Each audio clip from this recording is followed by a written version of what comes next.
right, so these are objectives here. So say we have a line like the horizon, you're watching from the beach. So it's always this line going across here that symbolizes the horizontal. So this here refers to the horizontal, and the horizontal is our baseline basically to show whether it's depression or elevation. So if you're looking at eye level straight here, this is the horizontal. But say you start to look up now, say this person eye start looking up, and they're looking up this way, as you say, like maybe to try and see the top of a building. So I'll use the example here I'll use. Obviously this is not going to be proportional in size, right? Let's say we had a building here. This looked like Patrick House from SpongeBob. So you mean Squidward because Patrick got a wrong house. Yes, Squidward, yes, Squidward. My bad, Squidward. So you see this person is looking up. So right here inside this part here, whatever angle is here would be referred to as the angle of elevation. All right. So this part here now is called the line of sight. So how is it a angle of elevation? It's an angle of elevation relative to the horizontal. If you look at it, right? Imagine yourself standing up straight. Okay? So you standing up straight. This is the eye looking from standing up straight. So you standing up straight.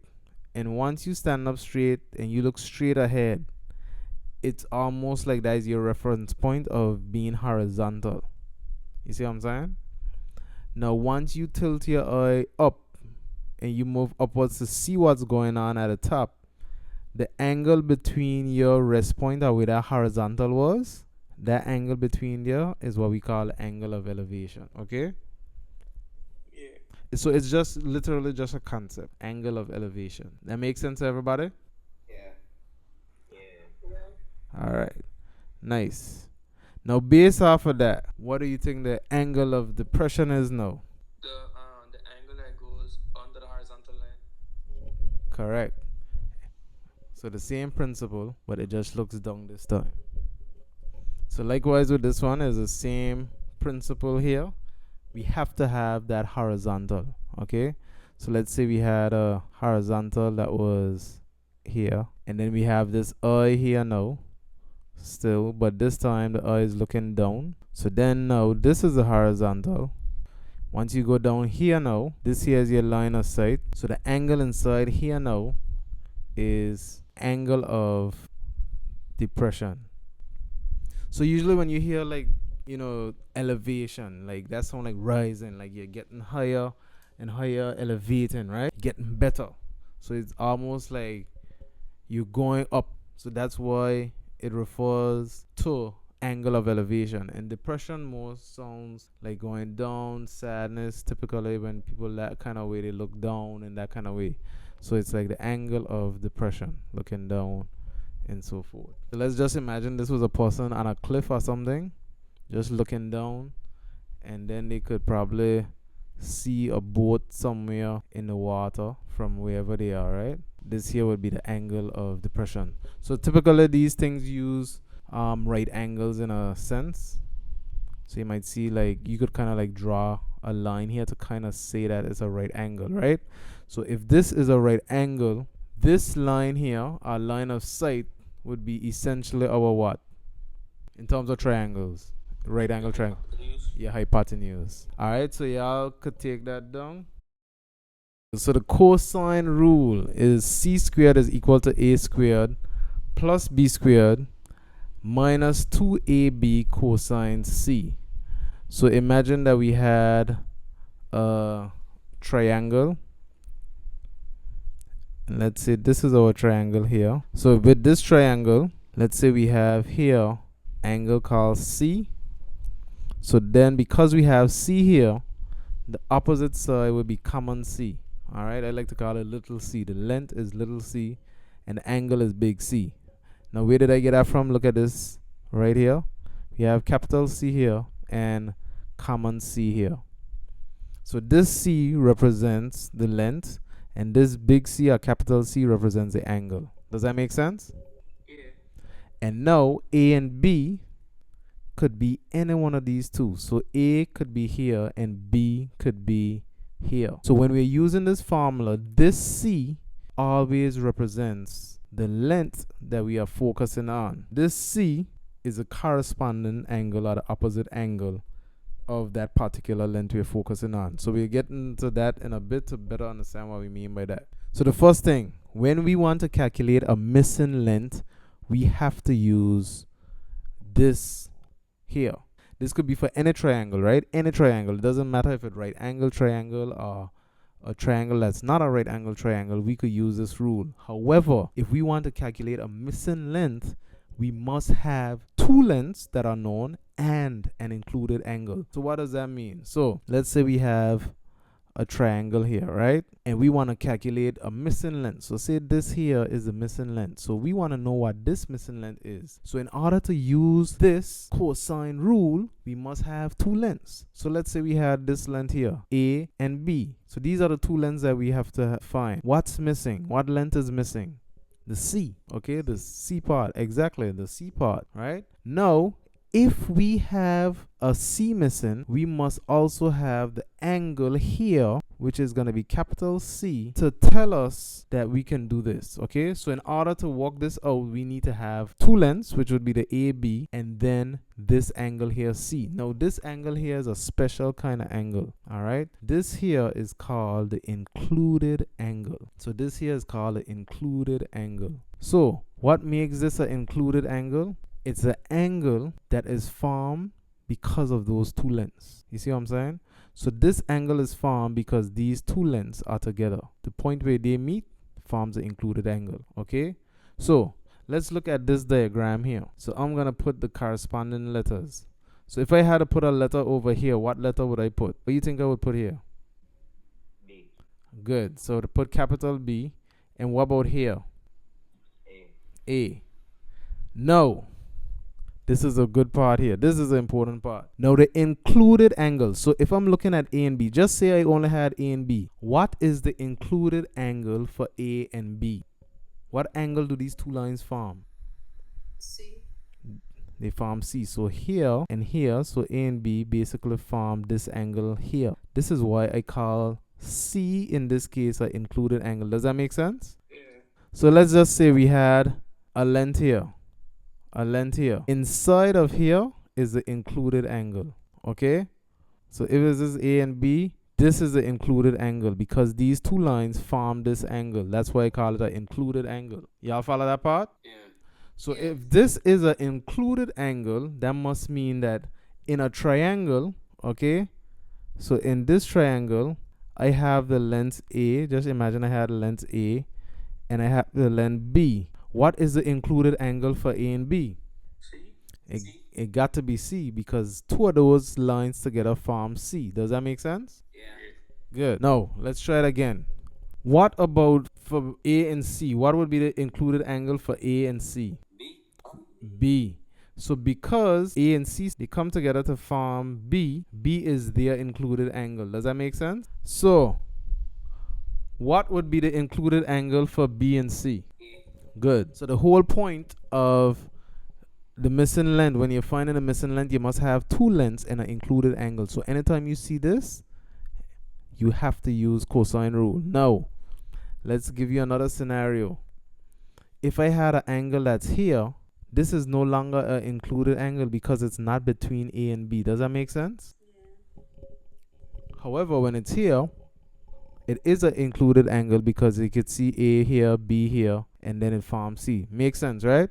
All right, good. So that's the first rule. So if we want to calculate a length, it must have two lengths and an included angle. That's a rule. Two lengths and an included angle.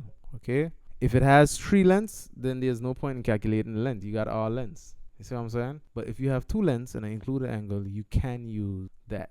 All right? If you don't have that, then we would use sine rule. But you ain't learned that yet. So when you learn that, if this rule doesn't work, that means you have to use the other rule. So now, for the missing angle, in order to calculate a missing angle, we must have all lengths. We must have all lengths. So let's say if we had a triangle here and we wanted to calculate the angle, we must have this length,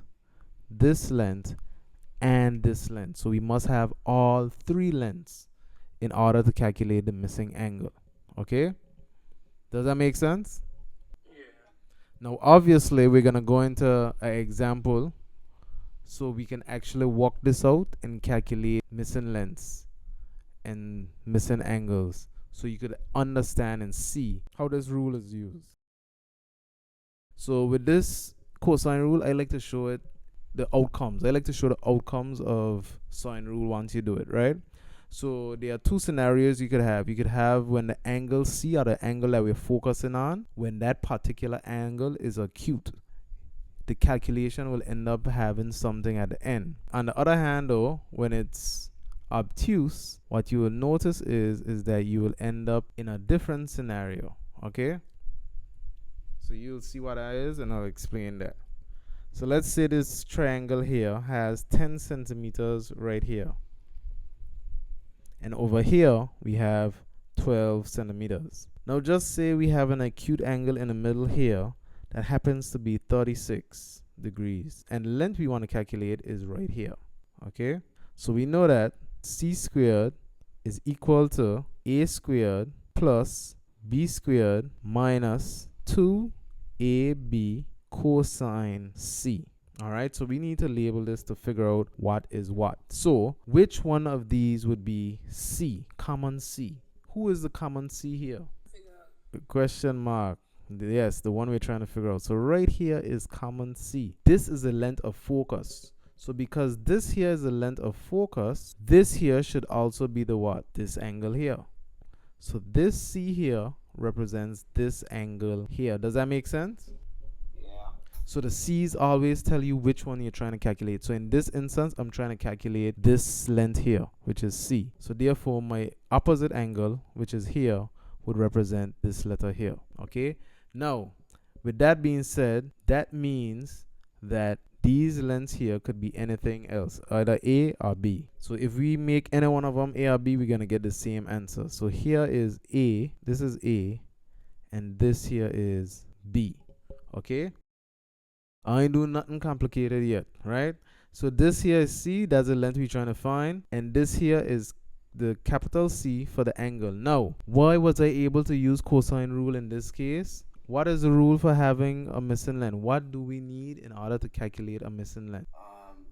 Two lengths and an included angle. Two lengths and an included angle. Excellent. So our two lengths here would be 10 and 12, which come together to form an included angle, which is 36. Does that make sense? Everyone seeing that? So this here is our included angle. This here is our included angle. And I know this angle here is an acute angle because it's less than 90. So check out what's going to happen now. So I say c squared. That's what we are trying to figure out. C squared is equal to a squared. So a squared is 10. So 10 squared plus, what's b squared? What should b squared be?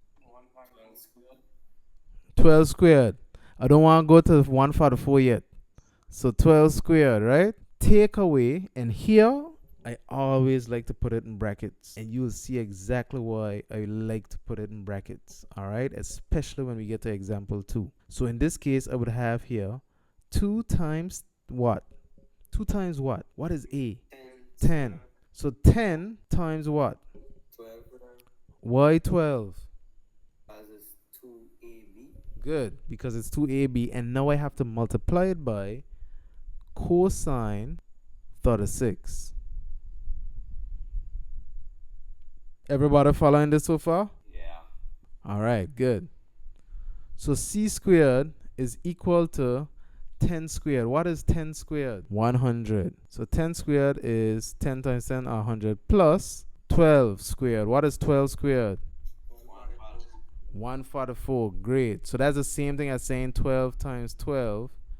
Now minus. Now in this case now, we could try to put this here in our calculators. Sometimes we take little steps here and do this here first. So we have 2 times 10 times 12, which gives us what? 240. So 2 times 10 times 12 is 240. And we still have to multiply that to cosine 36. All right. So calculator, always remember what we said last time, that we need to keep our calculators in what? Degrees. Degrees. Excellent. So we say cosine 36. Okay. And how much decimal places do we do for this again? 3. When it comes to the ratio, we do 3. So then we say 240 times 0.809, right? So 0.809 comes from the cosine 36. So let me color code it so you could see. So if I have cosine 36, that would give me 0.809. So essentially, right, when you look at this, we're trying to calculate C. This here is just to show you that cosine 36 gives me this. Now, I have this now. I could start simplifying now. All right, so we say C squared is equal to, what's 100 plus 144? 244. And minus, don't forget my brackets. So 240 times 0.809, which gives us what? 194.16. So 194.16. So guys, all we're doing here is going step by step doing this calculation. All right, so as you can see here, it says a squared. We replace a with 10, we replace b with 12, and we work that out. Over here was the one that we said 2 times a times b, which means 2 times 10, which is a, times 12, which is b, times cosine 36. Okay, so then now we work that out, and this is where we at. We do it step by step, and this is where we at. Does that make sense? Everybody following? Yeah. What you think? What you think is the next step? Subtracting 244 from 194. Excellent. We subtracting 244, so we can have 244 minus 194.16. So then 244 minus 194.16, which gives us 49.84. So that gives us 49.84. Now, based on what we've been doing with trigonometry, what do you think we do at this point? What's the next phase? Square root that.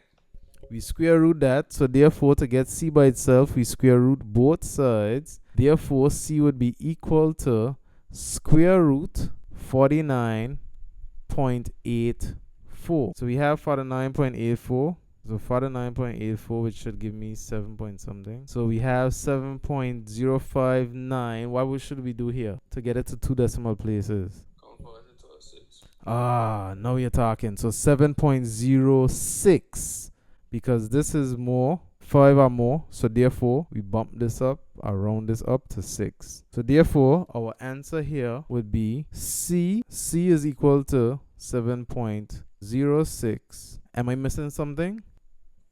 0 centimeters. Centimeters. Important thing right here. That was easy, hard. How was it? I think it was good. Ah, Long process. long process, but easy, right? Yeah.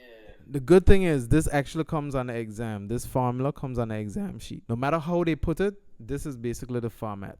Okay, so people do it in different ways. Sometimes people have A here and A here, then B here, C here, whatever the case is the same thing. Okay, same principle. All right, now this is the one we need to look at. What we just did was when it's an acute angle. So the acute angle was 36. What is an obtuse angle?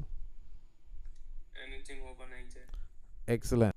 So just to keep things simple, I'm going to use the same numbers outside. So 10 centimeters, and then here 12 centimeters, because I want y'all to focus on what happens with the angle. So let's say this here is 95 degrees. So this here is an obtuse angle, and what we're trying to calculate is this length over here. Now, can we use cosine to calculate this length? Yes, Why? because it got it got two lengths and included angle. Exactly, because we have two lengths. So this is a two lengths here, and the included angle. So the two lengths form this angle here, which we refer to as the included angle. So this here, just like the one before, is the included angle. So this here that we are trying to calculate, we can refer to that as C, and this here is capital C. Now, this here is going to be A or B. Anyone could work for these ones.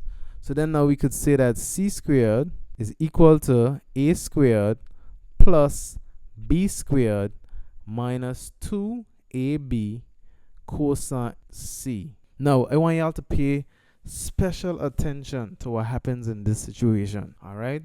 So look at this now. So we going now, same principle. So C squared is equal to A squared. So what is A squared in this case? 10. So I'm saying that 10 squared plus 12 squared minus, what should I do next? What should I do next here? Open bracket. Open brackets. Good. So then we have 2 times what? 10 multiplied by what? 12 times cosine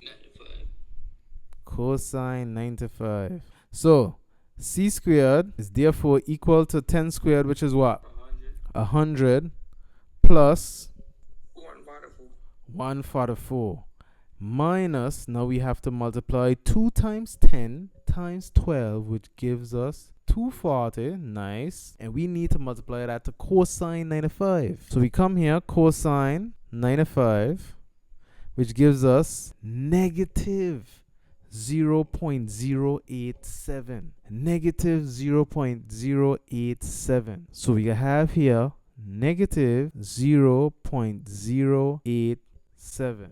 Let's color code it so you can see where it come from. All right, so we have now C squared still, which is equal to 100 plus 144, which is 244. But look at this now. This is the difference between these two. We would end up here with minus open brackets. Now, this is where you need to be absolutely careful, because once you get a situation where the angle is more than 90, or an obtuse angle in this case for the particular triangle, you can expect to see a negative value for the cosine part of it.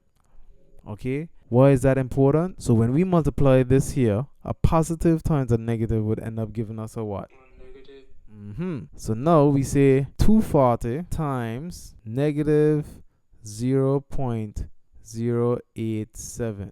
So it gives us what? Negative 20.88. So negative 20.88. All right. So then you'll end up with C squared. Now this is the part that changes. This is the part that you see a change. Once we got minus and minus, it gonna end up doing what? Adding. So then we're gonna have 244 plus 20.88. Now, granted, I'm just showing you each and every step so y'all could see what's going on. From time you reach to this point, you could put this in your calculator to get the final answer. But I'm just showing you what happens once this angle is more than 90. You get a negative, which means you're going to end up getting a plus in this case. All right. So then now we could work this out. So C squared is now equal to 244 plus 20.88. Wow. Yeah, on top of it. So 264.88. And guys, does this bring back any memories? Anguilla area code 264. All right.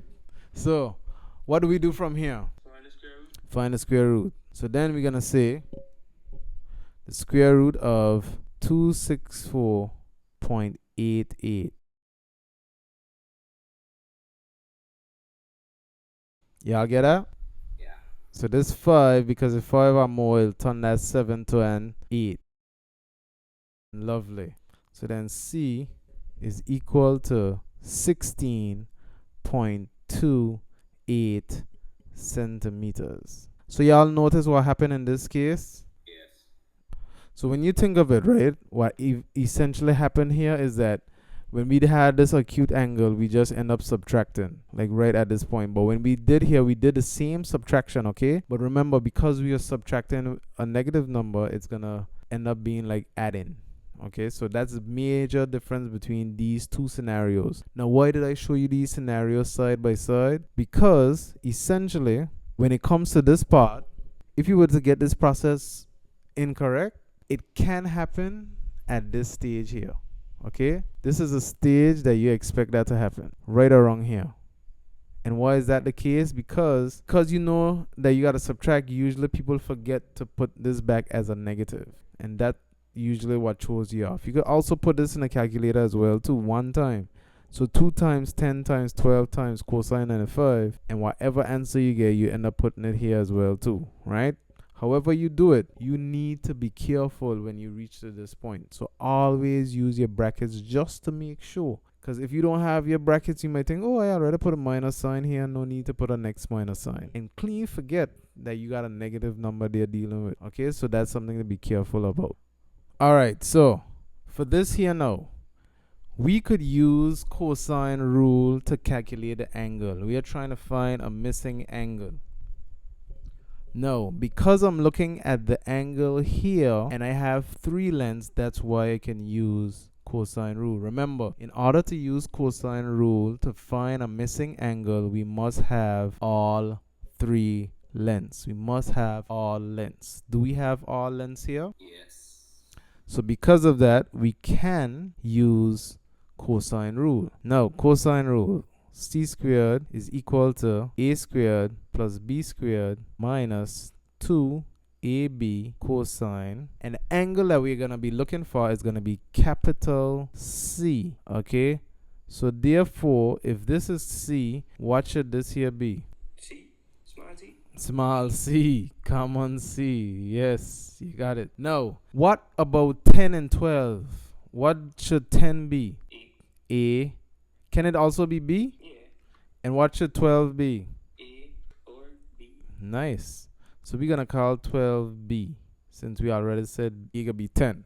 So we could use this because we have our 3 known lengths. We have 3 known lengths. All lengths are given. So C, I have to replace C with 7.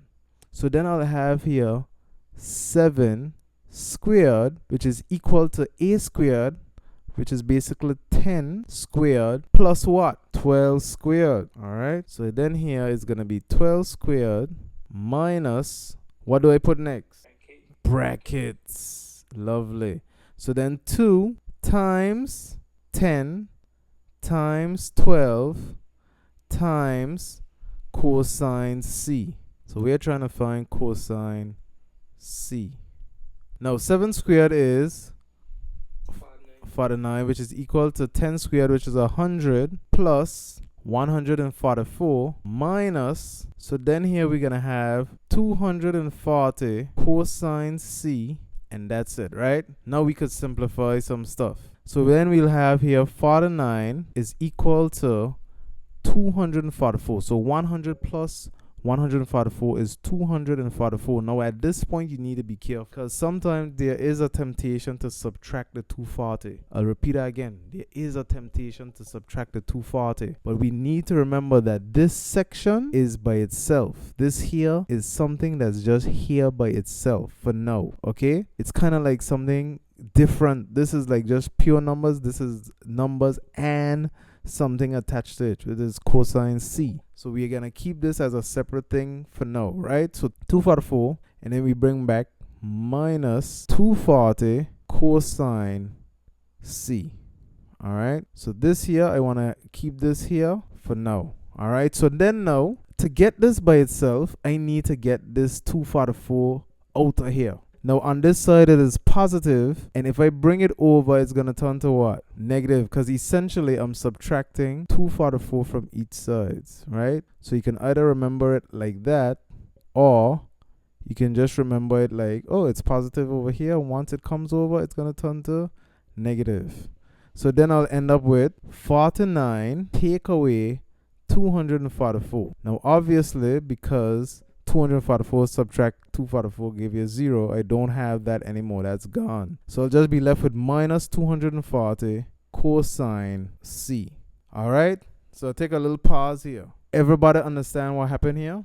Yes. Yeah. I just trying to make sure everybody here, right? This is when things start to, once you get here, you can make it through the rest. But if you get lost here, we need to make sure you understand, and then we move forward, right? So the next step we're going to have is 49 take away 244. So I gotta say 49 minus 244, which gives me negative 195. Excellent. All right. Now, in this particular situation, signs are very important. Very, very important. Don't miss out on anything. So you see this here is a negative 195. Don't miss that out. This here is what we have right here. Negative 195, which is equal to negative 240 cosine C. Now notice here, both of these have negative values, all right? Both of these have negative values. So how do I get the cosine C by itself at this point? Cancel out. Cancel out. Because they're being multiplied to cosine. Negative 240 is being multiplied to cosine C. So because it's being multiplied, I can divide both sides by negative 240. So this here is going to cancel out. Divide this here by negative 240. All right, so I have negative 195 divided by negative 240, which leaves me with cosine C. So I know that cosine C is equal to what? So I need to divide it this way. Negative 195 divided by negative 240. So when I come over here, negative 195 divided by negative 240. Okay? Which gives me positive 0.813. Because remember, we're going to turn this 2 to a 3. So positive 813. So what happens is a negative divided by a negative gives us a positive. So we have 0.813. All right, everyone understand that? Yeah. What do we usually do here to find the angle? Same thing we did like last week. We put in the value that we get and we put it by cos. No? Yes, but what kind of cos? The same thing we do last week by finding the angles and Yes. which one we're gonna do. We're gonna do the same thing here, and we would know which one to use. Good. So then, in a sense like this, though, we just go straight to the shift. Remember, we press shift cosine, because then we got say Shift a second. shift a second. So cosine inverse 0.813 is equal to C. So once I put this in the calculator, now I'll get my angle. So at this point, when we're trying to find the angle, right? So cosine C represents the ratio, right? Like the opposite of addition is subtraction, okay? Opposite of dividing is what? Multiplication. Good. The opposite of squaring something is what? Square root. Square root. The opposite now of cosine is cosine inverse. The opposite of sine is sine inverse. Okay? The opposite of going forward is going backward. Okay? So the inverse of this here would give us the angle C. So we come here now and we go to cosine inverse and 0.813, which gives us 35.609. So that would turn to a 1. So 35.61. So there we say it's 35.61 degrees. Make sense? It makes sense. Yeah. That's a This is what happens with cosine rule. It has a bit of length. All right, so that was with an acute angle, okay? Now notice how we had a negative divided by a negative here. This is a crucial stage right here. This stage here, very important. Right here. Very, very, very, very important. Because we got two negatives divided by a negative, it gives us a positive. Okay? Now let's look at what's going to happen on this side now. So we have now c squared, which is equal to a squared plus b squared minus 2ab cosine c. Now, the question is, how do I know I could use cosine for this? Well, I'm trying to find a missing angle, and I have what? length provided. All lengths are provided. So because I have all lengths, I can find the missing angle. Now the question is, if this is a missing angle which represents capital C in the formula, what does this 16 represent? He's on. His son. I love it. Common C. Now, what does 10 represent? A or B. And then 12, we would put here B, right? All right, should we make this B just to see what would happen? No, teacher, we could stay with what All right, no problem. That is funny. Okay, so C is 16. So I need to stay here now. 16 squared is equal to a squared, which is 10 squared, plus 12 squared, and minus, open brackets, 2 times 10 times 12 times cosine C. All right? So 16 squared. What is 16 squared? 256. So that's the same thing as saying 16 times 16. So 256, which is equal to, what's 10 squared? 100. So 100 plus 12 squared. What is 12 squared? 144. Minus 2 times 10 times 12, which is 240. Cosine, and then we have C. So then we're going to have 256, which is equal to 244 minus 240 cosine C. Now remember what we said. Remember what we said. When it comes to this phase, we don't want to mistake and do 244 minus 240. Remember, this section here in brackets is a separate thing. We want to leave that by itself so it can come last. All right, so what we can do is subtract both sides by this 244. So we could get 244 by itself. Or in other words, we bring over the 244 and it turns to what? Minus 244, which is equal to 240 cosine C. And obviously we have our minus sign there as well. Now I could simplify this. What is 256 minus 244? 12. So we have now 12 is equal to negative 240 cosine C. Now, this is the critical point. This here is the game changer. Ladies and gentlemen, this is the part that could make or break your answer. So, in this case, how do we get cosine C by itself? We cancel it out. We cancel out the negative 240. So we divide both sides by the number next to cosine C, which is negative 240. This goes, that goes, leaves cosine C by itself. Now this here is 240. What do you notice? Okay, we have two critical points. Only one of them negative. That is the game changer right there. That there will definitely give you a different answer. Okay, so for instance, I'll use an example to show you why here is so critical. Let's go back to cosine inverse. So let's say we have cosine inverse. I'm gonna use negative 0.5. Okay, so negative 0.5 gives me 120. All right, I want to get it so that it gives me the number. So anyways, we got 120. All right, now if I use positive 0.5, look what happened. You see what happens when I use positive 0.5? I get 60, which are totally different answer. Y'all follow that? Now let's try it for something else now, right? So let's say now we had negative 0.002.